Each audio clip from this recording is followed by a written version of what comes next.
توحید سے خالی ہو، اس سے غلیظ اور اس سے پست چیز دنیا کے اندر نہیں. اب ہم آج جادو کے اوپر بحث کرنا چاہ رہے ہیں. جادو کیا ہوتا ہے؟ جادو کب سے ہے؟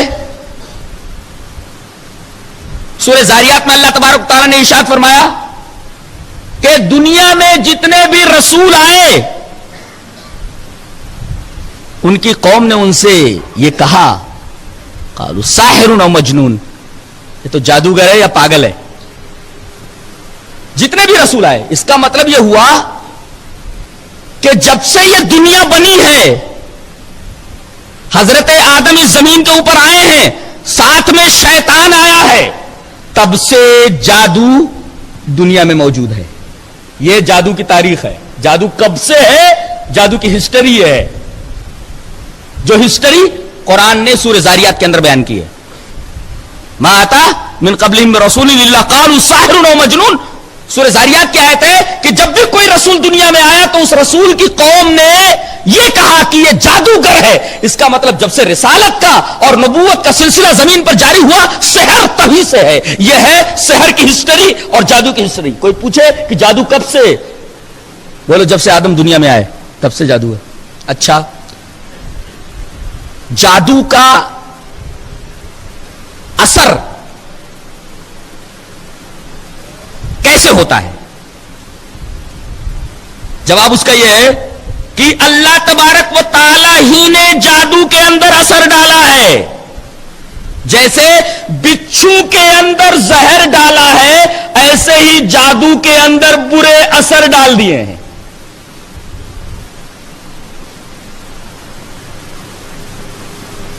جس نے بچھو کے اندر زہر ڈالا ہے، اور زہر نقصان دہ، زہر اثر ہے، ایسے ہی اللہ ہی نے جادو کے اندر اثر ڈالا ہے جس کے اثرات مضر ہیں. جیسے بچھو کے اندر جو زہر ہے اس کے اثرات مضر ہیں اور زہر اللہ ہی نے ڈالا ہے، ایسے ہی جادو کے اندر اثر اللہ نے ڈالا ہے، یہ اثرات مضر ہوتے ہیں لوگوں کے لیے، تو اثر اللہ ہی نے ڈالا ہے جادو میں. اچھا، کوئی جادوگر جادو کرے تو بغیر اللہ کے حکم کے جادو کا اثر پہنچ جائے گا جس کے اوپر جادو کیا جا رہا ہے؟ نہیں. پہلے پارے میں فرمایا گیا وما هم بضارین به من احد الا باذن اللہ. جادو کے ذریعے جادوگر کسی کو ضرر نہیں پہنچا سکتا جب تک کہ اللہ کا اذن نہ ہو، اللہ کا حکم نہ ہو. تو جادو کی ہسٹری معلوم ہوئی. جادو کے اندر اثر کس نے رکھا یہ بھی معلوم ہوا، اللہ نے رکھا ہے. اچھا، اسی طرح یہ بھی معلوم ہوا کہ جادو کا اثر اس وقت تک نہیں ہوتا جب تک کہ اللہ نہ چاہے، باذن اللہ ہوتا ہے. نہیں تو جادو جادوگر کرتا رہے، اللہ نہ چاہے تو اثر نہیں ہوتا. 3 باتیں معلوم ہوئی. اچھا، چوتھا سوال، جادو کا اثر کہاں کہاں ہوتا ہے یہ جاننا ضروری ہے. کوئی جادوگر کسی کے اوپر جادو کرتا ہے تو اثر کہاں ہوتا ہے؟ جواب، ایک اثر دماغ کے اوپر ہوتا ہے، ایک اثر آنکھ کے اوپر ہوتا ہے، ایک اثر دل کے اوپر ہوتا ہے، ایک اثر بدن کے اوپر ہوتا ہے. یہ سب ثابت ہے، یہ سب ثابت ہے. نبی کریم صلی اللہ علیہ وسلم کے اوپر لبید ابن عاصم اس کی بیٹیوں نے جادو کیا تھا، آپ کا بدن متاثر ہو گیا تھا، آپ کے بدن میں تکلیف ہوتی تھی. گویا جادو کا اثر بدن پر بھی ہوتا ہے. اچھا، جادو کا اثر دماغ پر ہوتا ہے. کیسے؟ یخیل الیہ، خیال ہوتا تھا کہ یہ لکڑیاں اور یہ رسیاں سانپ ہیں. خیال کے اوپر، قوت متخیلہ کے اوپر اثر پڑا. اس کا مطلب انسان کے دماغ کے اوپر، انسان کے خیالات کے اوپر جادو کا اثر ہوتا ہے کہ لکڑی کو سانپ سمجھنے لگتا ہے نا. قرآن نے بتایا کہ جادو کا اثر دماغ پر ہوتا ہے، جادو کا اثر خیال کے اوپر ہوتا ہے. لکڑی کو اور رسی کو سانپ سمجھ لیتا ہے، اثر نہیں ہوا تو لکڑی کو اور رسی کو سانپ کیسے سمجھا اس نے؟ تو ایک تو بدن کے اوپر ہوتا ہے جیسا کہ حدیث سے معلوم ہے نبی کریم صلی اللہ علیہ وسلم کے اوپر جادو ہوا، اور دوسرے دماغ کے اوپر اثر ہوا جیسا کہ موسیٰ علیہ السلام کے واقعے سے معلوم ہے کہ سب کو خیال ہوتا تھا کہ وہ رسیاں اور وہ لکڑیاں اور رسیاں نہیں بلکہ سانپ ہیں. اور ایک اثر ہوتا ہے آنکھ کے اوپر، وہ بھی یہی بتایا گیا. سحروا اعین الناس، لوگوں کی آنکھوں کے اوپر جادو جادو ہو گیا تھا. آئین یہ عین کی جمع ہے, عین مانے آنکھ جمع آئین, ان کے آنکھوں کو سحر زدہ کر دیا گیا تھا. تو ایک اثر اس کا بدن کے اوپر, ایک اثر اس کا دماغ کے اوپر, ایک اثر اس کا آنکھ کے اوپر کی آنکھیں کچھ کا کچھ دیکھنے لگتی ہیں, اور ایک اثر دل کے اوپر. قرآن نے بتایا کہ بنی اسرائیل جو ہے جادو کے ذریعہ میاں بیوی کے درمیان تفریق کر دیتے تھے. میاں بیوی کے درمیان تفریق کب ہوتی ہے؟ جب دونوں کا دل ایک دوسرے سے کھٹا ہو جائے. بیوی شوہر کو نہ چاہے, شوہر بیوی کو نہ چاہے, تو چاہنے کا تعلق دل سے ہے, تو یہ لوگ جادو کر کے میاں بیوی کے درمیان تفریق کر دیتے تھے. اس کا مطلب جادو کا اثر دل کے اوپر بھی ہوتا ہے, دل کھٹا ہو جاتا ہے, بیوی سے جو محبت رہتی ہے نفرت میں بدل جاتی ہے, شوہر کے دل میں بیوی کے تئیں جو محبت رہتی ہے وہ نفرت میں بدل جاتی ہے. اس کا مطلب جادو کا اثر دل کے اوپر بھی ہوتا ہے. اب گن لو, جادو کا اثر بدن کے اوپر, جادو کا اثر آنکھ کے اوپر, جادو کا اثر دماغ کے اوپر, اور جادو کا اثر دل کے اوپر. یہ تمام اثرات جادو کے مرتب ہوتے ہیں, اور یہ سب قرآن سے ثابت ہیں.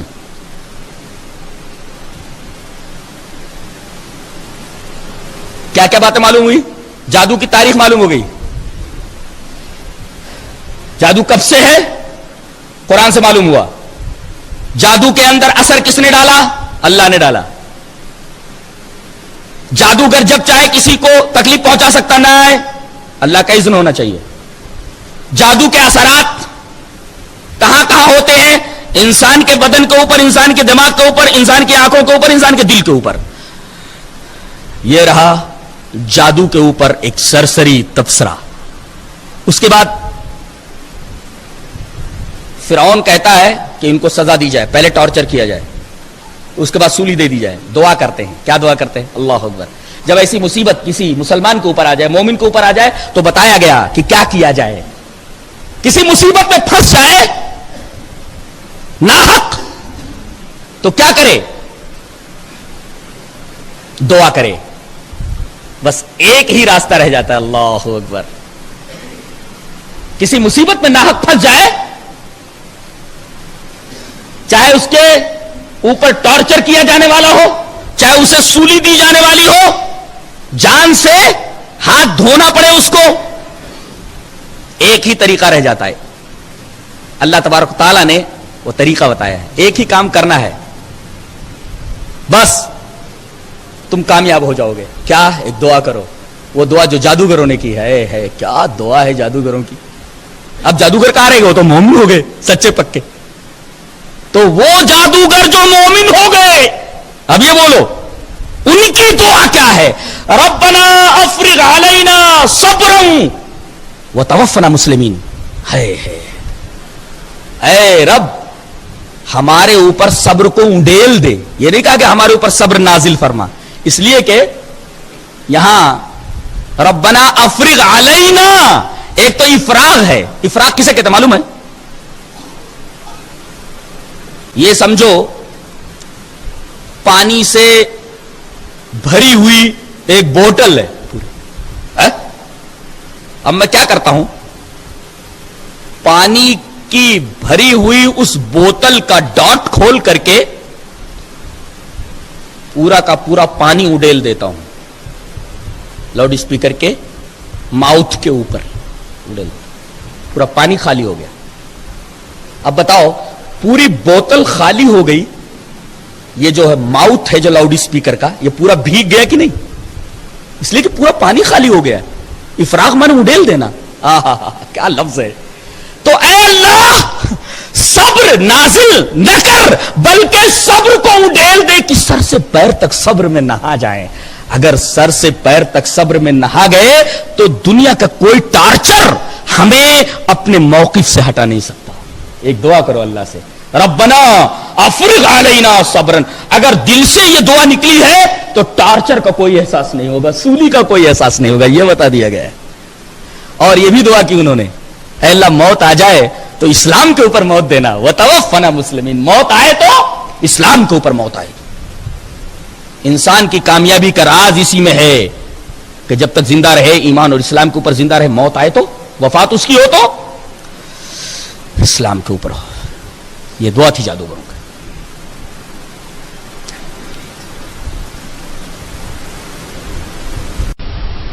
اعوذ باللہ من الشیطان الرجیم.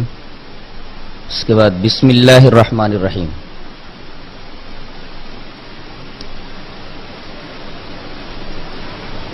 اللہ تبارک و تعالی نے سورہ نحل میں ارشاد فرمایا ہے فَإِذَا قَرَأْتَ الْقُرْآنَ فَاسْتَعِذْ بِاللَّهِ مِنَ الشَّيْطَانِ الرَّجِيمِ کہ جب تم قرآن پڑھنے کا ارادہ کرو تو اعوذ باللہ من الشیطان الرجیم پڑھ لیا کرو.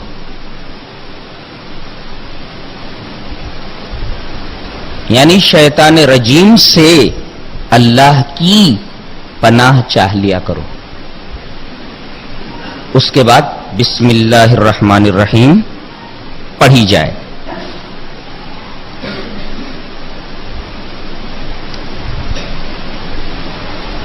نبی کریم صلی اللہ علیہ وسلم کی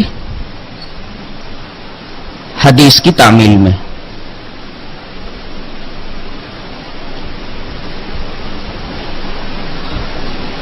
اعوذ باللہ من الشیطان الرجیم پہلے کیوں ہے اور بسم اللہ الرحمن الرحیم بعد میں کیوں ہے؟ وجہ یہ ہے کہ دفع مضرت جلب منفعت پر مقدم ہوا کرتا ہے. نہیں سمجھے؟ دفع مضرت کا مطلب ہوتا ہے تکلیف کا دور کرنا اور جلب منفعت کا مطلب ہوتا ہے نفع کا حاصل کرنا. تو پہلے ضرر رساں چیزوں کو دور کرنے کی اپنے سے اللہ تبارک و تعالی کے حضور درخواست کرو اور اس کے بعد جو نفع طلب کرنا ہے وہ کرو.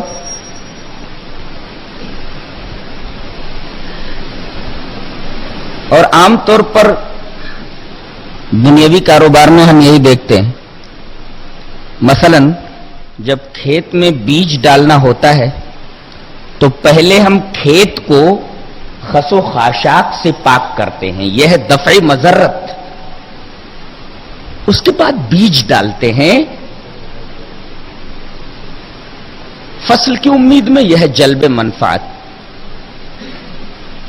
تو دنیاوی اعتبار سے بھی دفع مضرت مقدم ہے جلب منفعت پر. غور کیا کرتا تھا میں کہ اللہ تبارک و تعالی نے یہ کیوں فرمایا ہے کہ جب تم قرآن پڑھنے لگو تو شیطان رجیم سے اللہ کی پناہ مانگ لیا کرو، پناہ چاہ لیا کرو. وجہ کیا ہے؟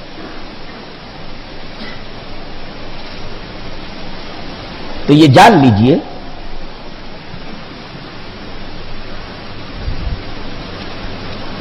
کہ شیطان انسان کا کھلا ہوا دشمن ہے. وہ ایسے ایسے دام فریب بچھاتا ہے کہ اگر انسان کو اس دام فریب کا علم نہ ہو تو اس میں پھنس جائے.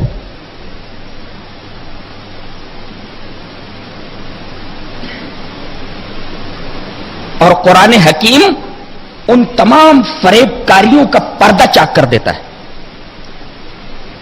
جن جن تدبیروں کے ذریعے شیطان انسان کو گمراہ کرتا ہے ان تمام تدبیروں، ہیلوں اور فریب کاریوں کو قرآن حکیم میں بیان کر دیا گیا ہے.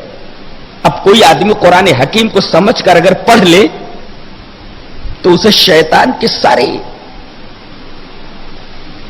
فریب، سارے ہیلے، گمراہ کرنے کی ساری تدبیروں کا علم ہو جائے گا. اسی وجہ سے شیطان یہ چاہتا ہے کہ انسان کو قرآن ہی سے دور کر دو. بڑے بدنصیب ہیں وہ لوگ جو یہ پروپیگنڈا کرتے پھرتے ہیں کہ قرآن سب کی سمجھ میں نہیں آتا. قرآن کو سمجھنے کے لیے بہت سارے علوم کی ضرورت ہے. در حقیقت یہ جراثیم ان کے ذہن میں شیطان نے ڈالے ہیں. مقصد یہ ہے کہ لوگوں کو قرآن حکیم سے دور کر دیا جائے. اب جب وہ قرآن کریم پڑھیں گے نہیں تو شیطان کے بچھائے ہوئے جالوں سے اپنے آپ کو کیسے بچا سکتے ہیں؟ اس مقام پر مجھے حضرت حذیفہ ابن یمان رضی اللہ تعالیٰ عنہ سے مروی ایک روایت جسے امام مسلم رحمت اللہ علیہ کتاب الامارہ میں لائے ہیں یاد آ گئی. حضرت حذیفہ فرماتے ہیں کہ لوگ رسول اللہ صلی اللہ علیہ وسلم کے پاس آ کر کے خیر کے بارے میں سوال کرتے تھے اور میں شر کے بارے میں سوال کرتا تھا اس ڈر سے کہ کہیں میں شر میں مبتلا نہ ہو جاؤں. یہ حدیث بتا رہی ہے کہ جہاں یہ جاننا ضروری ہے کہ خیر کیا ہے وہیں یہ جاننا ضروری ہے کہ شر کیا ہے. جہاں یہ جاننا ضروری ہے کہ توحید کیا ہے وہیں یہ جاننا ضروری ہے کہ شرک کیا ہے. جہاں یہ جاننا ضروری ہے کہ سنت کیا ہے وہاں یہ جاننا ضروری ہے کہ بدعت کیا ہے. اگر بدعت کے بارے میں علم نہیں ہوگا تو آپ بدعتوں میں ملوث ہو جائیں گے, گرفتار ہو جائیں گے. شرک کے بارے میں علم نہیں ہوگا, شرک میں گرفتار ہو جائیں گے. تو شیطان کی سب سے بڑی خواہش یہ ہے کہ انسان کو قرآن سے دور کر دے تاکہ اس کے بچھائے ہوئے جالوں سے لوگوں کو واقفیت نہ ہو. اسی وجہ سے اللہ تبارک و تعالی نے یہ حکم دیا کہ جب تم قرآن حکیم پڑھنے کا ارادہ کرو تو اعوذ باللہ من الشیطان الرجیم پڑھ لیا کرو تاکہ تمہیں وہ قرآن کریم سے دور نہ کر دے, قرآن حکیم سے تم کو ہٹا نہ دے, اس سے تم کو بیزار نہ کر دے.